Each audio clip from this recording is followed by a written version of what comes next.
अस्सलामुअलैकुम। कैसे हैं आप सब? अच्छे हैं ना? अल्लाह आप सबों को हमेशा अच्छा और खुश रखे, और किसी की कोई तकलीफ हो तो अल्लाह अपनी रहमतों से उन तकलीफों को खत्म करे, और हर इंसान को, हर घर को आबाद रखे। आमीन या रब्बुल आलमीन। ये चैनल मैंने बच्चों के तालीम के लिए निकाली हूँ। अगर आपको ये अच्छा और सही लगे तो इसे सब्सक्राइब करो, लाइक करो, शेयर करो और चैनल आगे करने में मदद करो।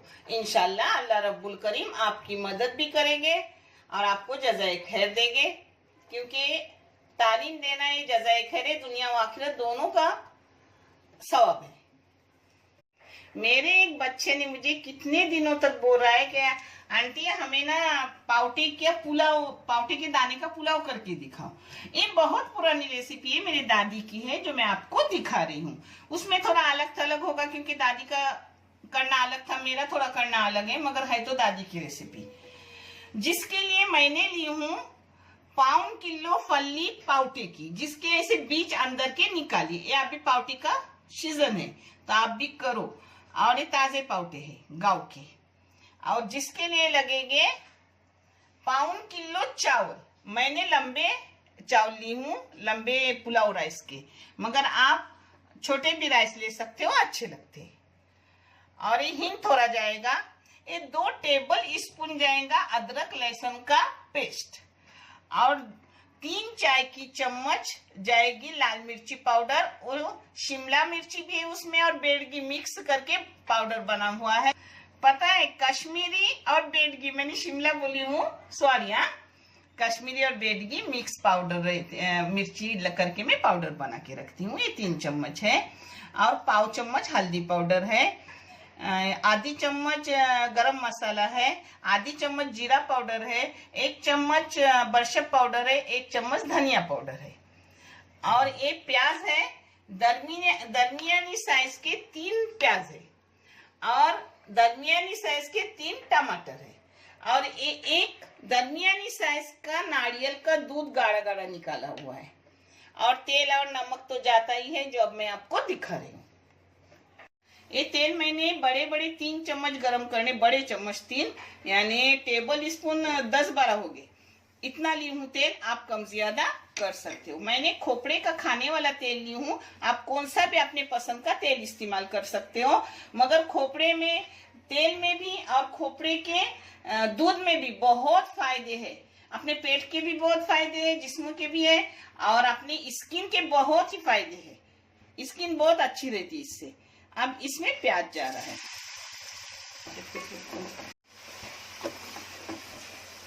प्याज गुलाबी होने तक भूनूंगी, फिर आगे का मैं आपको दिखा रही हूँ।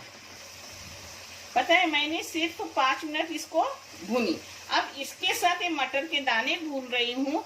अगर आपको मटर के दाने उबाल कर लेना है तो भूनने की, सॉरी, मटर के नहीं, अपने पाउटे के दाने आपको भूनना नहीं है, तो आप थोड़ा कुकर में 2 सीटी लेके ले लो, मगर भूनने से प्याज के साथ भूनूंगी ना तो हो जाते हैं, और अलग कुकर लगाने की जरूरत नहीं लगती। इसको ढक्कन डालूंगी और डायरेक्ट खोलने रखूंगी, यानी प्याज भी इसमें हो जाएगा और अपने पाउटे के दाने भी हो जाएंगे। मैंने अलग अलग कुकर में मैं एक साथ ही करती हूँ, क्योंकि अलग अलग करने से टाइम पास हो जाता है। इसको 10 मिनट तक बंद करके रख रही हूँ मीडियम गैस पर। पूरे 10 मिनट मैंने ढक के रखी। प्याज का पानी छूटता है, उसी में अपने पाउटे आधे हो गए। अब आधे अपने पकने में, पुलाव में हो जाएंगे। अब इसमें डाल रही हूँ 2 चम्मच अदरक लहसुन का पेस्ट, उसी के साथ ये सब मसाले जा रहे हैं जो मैंने आपको दिखाई। आज बोलने में थोड़ा हड़बड़ाहट हो गई, चलो दरगुजर कर दो। 1 चम्मच मैं डाल रही हूँ हींग, छोटी सी चम्मच है, देखो चम्मच कितनी छोटी है। 1 टमाटर डाल रही हूँ। अब टमाटर का पानी सूखने तक इसको ढक्कन मार के रख रही हूँ 5 मिनट के लिए, फिर मैं आगे आपको दिखा रही हूँ। अब अपने पाउटे आधे से ज्यादा हो गए, इसमें जा रहा है नमक 1 टेबल स्पून डाल रही हूँ, क्योंकि चावल का भी और पाउटे का भी, गिरवी का भी एक साथ ही। अब इसमें डाल रही हूँ पानी, और पानी को उबाल आने के बाद डालूंगी इसमें चावल और दूध। चावल दूध एक साथ डालती हूँ। मैं अंदाजन पानी डालती हूँ, मगर मैं आपको हिसाब दे रही हूँ पानी का। अगर आपका 1 गिलास चावल हो तो उसके लिए 1.5 गिलास पानी डालो, 2 गिलास मत डालो, क्योंकि कभी कभी चावल जल्दी नरम हो जाते हैं। और आप अपने चावल पर भी ध्यान दो कि चावल पुराने हैं या नए हैं। अगर नए हो तो पानी उससे भी कम डालो, और पुराने हो तो ज्यादा डालो। देखो पानी को उबाल आ गया, इसमें चावल और दूध साथ में जा रहा है। देखो चावल के साथ ही दूध भी जा रहा है। कोकनी चीजों में ज्यादा दूध जाता है, और दूध की चीज खाने में अच्छी भी लगती है और अपने फायदेमंद भी बहुत है। अब इसको सूखने तक रखूंगी, पानी सूखा होने तक। फिर दम पे देते वक्त भी मैं आपको दिखा रही हूँ। ये देखो अपने चावल सूखने को आए।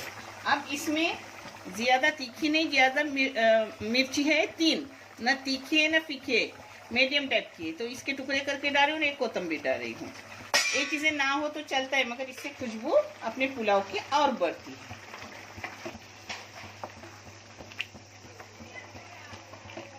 अगर आपने कुकर में पावटे लगाए तो आगे डालने की जरूरत नहीं, फिर चावल के साथ भी आप डाल सकते हो। हाँ, अल्हम्दुलिल्लाह बहुत लजीज पुलाव है, और ये सीजन के टाइम की चीजें हैं, आप जरूर करो इसे। ये देखो अपना पानी सूख गया। ज्यादा लंबे चावल अपने को रखने का है ना, तो ज्यादा इसको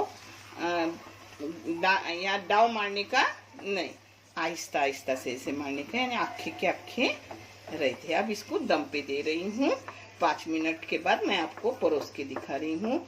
दम पे दूंगी 4 मिनट, और 2-3 मिनट बंद करके रखूंगी, फिर मैं आपको परोस के दिखा रही हूँ। देखो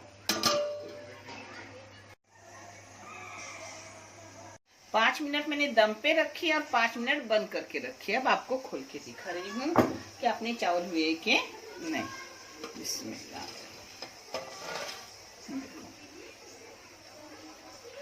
अब देख रही हूँ चावल को। ये देखो माशाल्लाह बहुत अच्छे हुए हैं। हाँ, एकदम अच्छे हुए। अब आपको परोस के भी दिखा रही हूँ। अपने पावटे के बीज के पुलाव हो गया। ये देखो पावटे के बीज भी अच्छे खासे अपने नरम हो गए, और चावल तो हो ही गए हैं। आप जरूर करो, इस सीजन का टाइम है, मैं जल्दी डाल दूंगी आपके लिए वीडियो। देखने के लिए बहुत सा शुक्रिया, जज़ाए खैर, अल्लाह हाफिज।